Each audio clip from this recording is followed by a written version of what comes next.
All right, so number one question I get asked all the time, where do scholarships come from? Where do we find scholarships? So where do the best scholarships come from? Do they come from the federal government through specialty programs? Do they come from online aggregators? So scholarship aggregators. High schools are really good at pushing out these aggregators. Do they come from the colleges themselves through applications and acceptance process? Or do they come from local groups like Rotary, Lions Club, maybe your local bank or an employer or something like that? So I'll give you a chance to think about this. Federal government, online, colleges, or local groups. So let's work through this.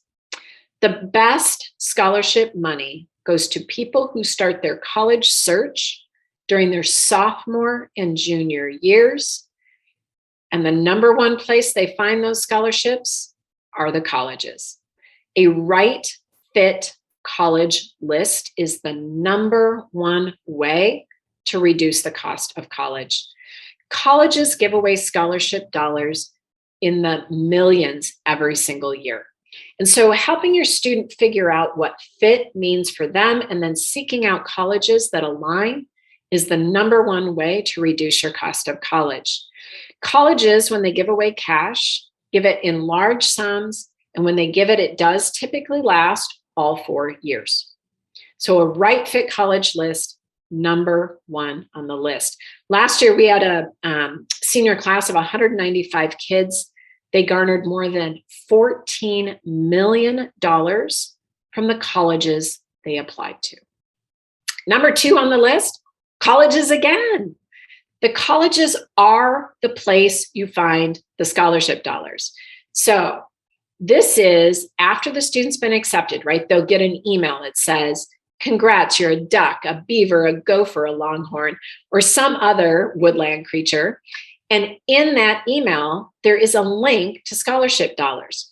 Why do kids miss this money? Candidly, they don't read their email. They're waiting for the envelope, right? So that they can open it and show all their friends on YouTube, right? They are looking for that opportunity to hold the big envelope, and they miss the scholarship because by the time the snail mail gets to you, a lot of those deadlines have passed. So make sure your student is watching their email with their acceptance. Local scholarships are third on the list. Now you'll notice, right, this pyramid is getting smaller and smaller as we go. That is because local scholarships just don't provide that much money in this space. The local scholarships might hand out, here's $150, here's $500. A really good local scholarship might be $1,000. And it typically happens once. So you get that money once, then it's gone. And so while this is a good pool of kids, like you have a high likelihood of winning this money, it just doesn't go very far, right? Congrats, you bought a book. And so still focusing on the colleges is where we want people to spend their time. However, as you kind of get through those areas, you certainly can take advantage of local scholarships. Bottom of the barrel, but sadly where most parents spend their time is actually in the private scholarship space. So out on the internet, looking for scholarship dollars, huge waste of time, huge. The average student has to apply to between 50 and 80 of these. And don't think that you just sign your name and give me money. You have to do essays, you have to fill out applications, hours and hours go into these private scholarships. The average award amount, $500, one time. So most students would be better off just getting a job, working a couple extra hours, right? Don't focus on online aggregators, focus on the schools.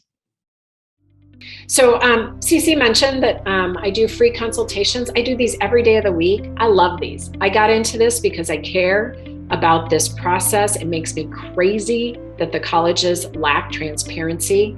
And so happy to sit down with you and chat through your own personal college search. These are great tips. They don't fit every single family. And so I'd love to deep dive with you. What are we going to do in our hour together? Well, I'm going to answer your questions around college search.